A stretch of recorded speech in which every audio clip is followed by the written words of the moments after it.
Salut tout le monde, c'est Paulette de Poppy Bijoux. Je suis enfin de retour sur YouTube.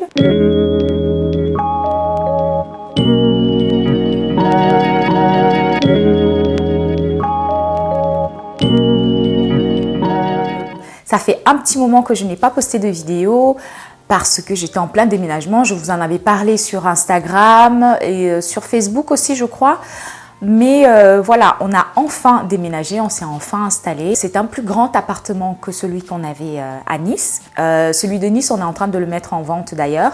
Donc j'espère que ça va se vendre assez vite. J'ai même pas eu le temps de filmer quoi que ce soit. J'avais vraiment pas le temps parce que c'est allé très très vite. Mon mari, lui, il est venu ici à l'avance pour pouvoir déjà faire son travail parce qu'il avait trouvé un nouveau travail et chercher un nouvel appartement aussi. Donc on a eu les clés assez rapidement. Le temps de faire les cartons. J'avais déjà commencé à faire les cartons. Je vous avais filmé ça sur Instagram dans une story et on n'avait pas tout emballé encore. Donc le temps qu'on commence à emballer tout ça, on a eu les clés. Donc on a pu vraiment déménager mais en vitesse. J'ai même pas eu le temps de dire au revoir à mes copines. Quand on est arrivé ici, on n'a pas eu internet pendant quelques semaines. C'était très compliqué. Donc je ne pouvais pas travailler sur mon ordi. Je suis enfin de retour. Il y a plein de petits changements donc je voulais vous en parler. D'ailleurs, ma couleur de cheveux déjà, c'est un des changements que je voulais faire dans ma vie. Au départ, je ne m'y habituais pas du tout. Je n'étais pas habituée à cette couleur de cheveux. Et ma fille qui a 11 ans, elle m'a dit « Mais maman, c'est très beau, ça te va super bien. » Mais moi, c'est ce choc-là de passer du noir à cette couleur qui m'a vraiment déstabilisée, quoi. Mais je commence à l'apprécier. J'apprends à accepter mes décisions, à apprécier les changements que je fais. Donc ça, c'est un changement radical que j'ai fait et je vais continuer à faire cette couleur et peut-être même que je ferai du rouge ou je ne sais pas. C'est quelque chose qui m'a fait du bien aussi. Déjà, j'ai fait du tri dans mes contacts. Dans votre vie, il y a des personnes qui sont tout le temps là pour vous, qui sont tout le temps là pour vous élever et non vous rabaisser. Moi, principalement, c'est dans ma famille. Donc, quand je suis arrivée ici en France, j'ai eu vraiment des moments très difficiles. Heureusement, j'ai trouvé des personnes vraiment adorables. J'ai toujours croisé des personnes bienveillantes. Mais du côté de ma famille, c'est vraiment quelque chose... Dans toutes les familles, il y a des problèmes. La mienne, vraiment, j'ai essayé de me séparer de certaines personnes qui ne font que vous rabaisser, qui ne font que vous tenir la tête sous l'eau pour pouvoir vraiment être à leur crochet. Ces personnes-là m'ont fait vraiment beaucoup de mal. Je leur pardonne, mais je n'oublie pas. Peut-être qu'un jour, je vous raconterai ça. C'est vraiment quelque chose qui a été vraiment dur pour moi dans ma vie. J'ai eu aussi beaucoup de problèmes de santé.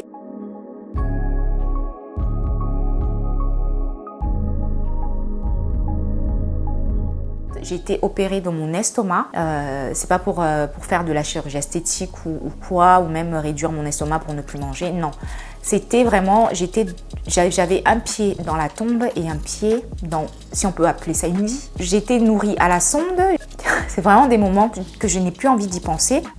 Pourquoi j'ai été opérée de mon estomac? Tout simplement parce que je gardais tout en moi. J'ai failli mourir parce que le médecin, mon chirurgien, quand il m'a vue, il m'a dit « Mais madame, il ne vous reste pas plus de 6 mois à vivre. » J'allais voir mon chirurgien le lundi et le mardi, j'étais opérée. Donc, quand je repense à tout ça, je me dis « Mais j'ai accumulé tellement de douleurs en moi, j'ai accumulé tellement de mauvaises choses en moi que ça m'a quasiment fermé l'estomac.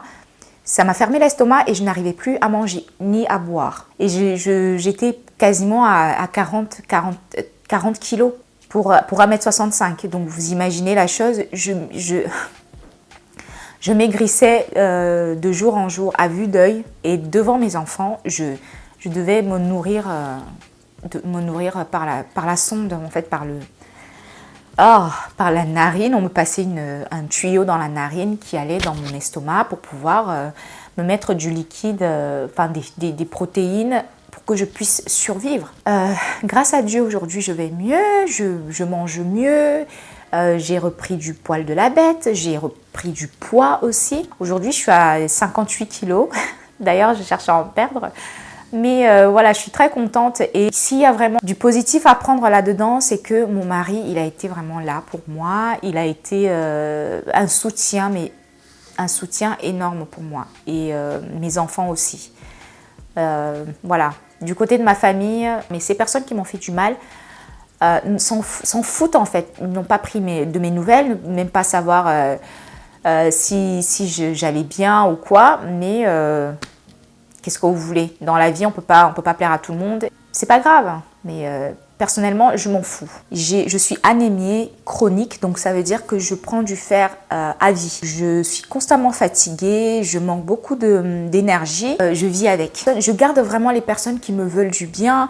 Moi, forcément, je veux du bien aux gens. Je ne suis pas là pour détester des gens ou alors pour en vouloir aux gens ou même pour être rancunière. Bref, il faut garder les personnes qui veulent vous élever, qui sont positives et vice-versa, que vous soyez aussi là pour ces personnes-là. Il faut vraiment éviter les personnes négatives qui ne veulent pas vous voir évoluer. Et moi, j'ai vécu ça. Donc, c'est quelque chose que je ne veux plus. Donc ça, c'est un changement. Je me suis dit, mais je vais gérer ma vie comme je l'entends. J'ai fait aussi du tri dans mes vêtements. Au départ, je me suis dit, je vais les mettre sur Vinted, mais ça met un temps fou. Il faut vraiment mettre des prix très très bas. Vendre des choses de qualité, mais pas mettre des choses déchirées ou percées ou je ne sais quoi. Il faut quand même mettre des choses assez bien pour pouvoir donner envie aux gens d'acheter. Tous les vêtements qui ne me vont plus, soit je donne à ma fille, soit je donne à des associations. Ça va forcément aider quelqu'un d'autre qui n'a pas forcément les moyens d'aller s'acheter des vêtements de bonne qualité.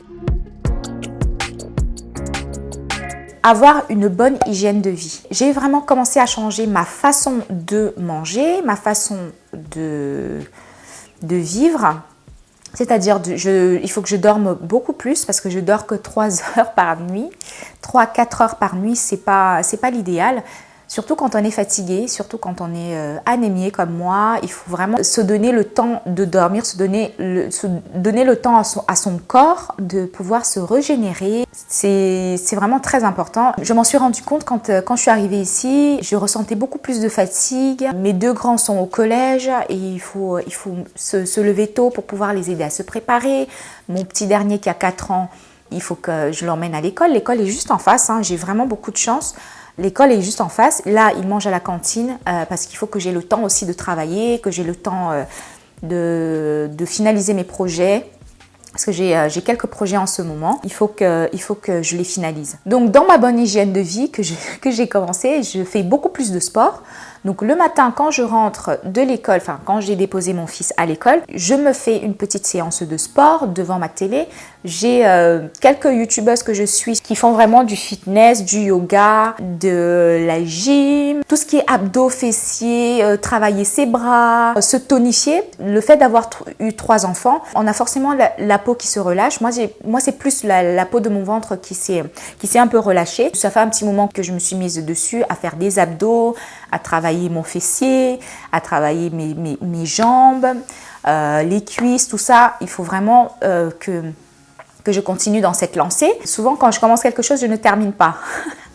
Mais là, vraiment, je veux vraiment continuer et m'y tenir. Manger aussi sainement. J'essaie de manger de tout, mais il faut que ce soit vraiment avec modération. Passer plus de moments aussi avec ma famille. Comme vous le savez, j'ai 3 enfants, 13 ans, 11 ans et 4 ans. Il faut les occuper, il faut essayer de passer le plus de temps avec eux et passer plus de temps aussi avec mon chéri, qui est vraiment une perle. C'est vraiment quelqu'un qui est arrivé dans un moment de ma vie qui était très très difficile et il m'a acceptée comme j'étais, qui est très très très positif. Il ne s'énerve quasiment jamais. J'ai jamais vu ça, mais c'est même moi des fois qui le cherche pour pouvoir voir s'il s'énerve ou pas. Mais on rigole bien, c'est mon âme sœur, c'est mon confident, c'est vraiment quelqu'un, voilà, j'ai vraiment trouvé ma perle rare. Donc j'espère et je croise les doigts pour vous aussi qui êtes derrière l'écran, de trouver vraiment quelqu'un de bien dans votre vie. Et dans cette hygiène de vie aussi, j'ai décidé aussi de prendre beaucoup plus soin de moi parce que si la maman dans la famille n'est pas heureuse, le reste des membres de la famille ne sera pas non plus heureux. Moi personnellement, je dis souvent à mes enfants, si vous sentez que je ne suis pas trop présente, que je ne m'occupe pas assez de vous, il faut me le dire. Donc j'ai décidé de prendre soin de moi, de me faire des petits masques, prendre le temps de faire les choses. C'est aussi simple que ça. Avant, je ne prenais pas du tout soin de moi. Je pensais plus... En fait, je me sacrifiais beaucoup plus pour les autres. Et maintenant, j'essaye d'être un peu plus égoïste, quoi. Ça ne veut pas dire que je mets de côté mon mari, mes enfants. Vous avez vu aussi que j'ai changé le nom de ma chaîne. Maintenant, c'est Poppy DIY. Ce n'est plus Poppy Bijoux. Parce que je veux séparer les deux. Je veux séparer ma chaîne YouTube et ma marque de bijoux. Si je mélange les deux, bah, on ne s'y retrouve pas. Je n'ai pas forcément le même public ici sur YouTube que le même public qui va acheter mes bijoux. Ici, vous êtes là pour apprendre à faire des bijoux. D'ailleurs, je vais intégrer certaines choses dans ma chaîne, des vlogs, comment je fais mes achats. Je ne veux pas qu'il y ait que de l'apprentissage de bijoux sur ma chaîne. Je veux qu'on s'amuse aussi. Je veux que vous me lanciez des petits challenges. Je veux faire des collaborations avec d'autres youtubeuses par exemple. Je veux vous faire participer à plein de choses aussi. Je veux faire des concours. Malheureusement, je ne peux pas faire de concours sur YouTube. Apparemment, c'est interdit. Je vais faire des concours sur ma page Instagram. Je me concentre essentiellement sur Instagram parce que c'est beaucoup plus facile pour moi. J'ai créé une chaîne Instagram aussi. Je vous mettrai tous les liens en barre d'infos. Si vous voulez aller me suivre là-dessus, il y aura que ce qui concerne YouTube. Si vous voulez continuer aussi à me suivre sur ma page Poppy Bijoux, n'hésitez pas. Je poste plein de petites vidéos, de petits reels, des stories pour vous montrer l'envers du décor, l'envers de mon atelier. Poppy DIY reprend. J'espère qu'on va bien s'amuser. On va faire des choses un peu plus fun.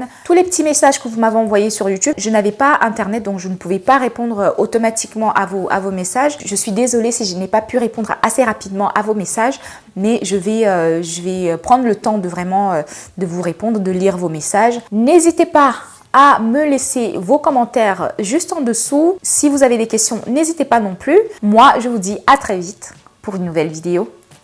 Ciao, ciao!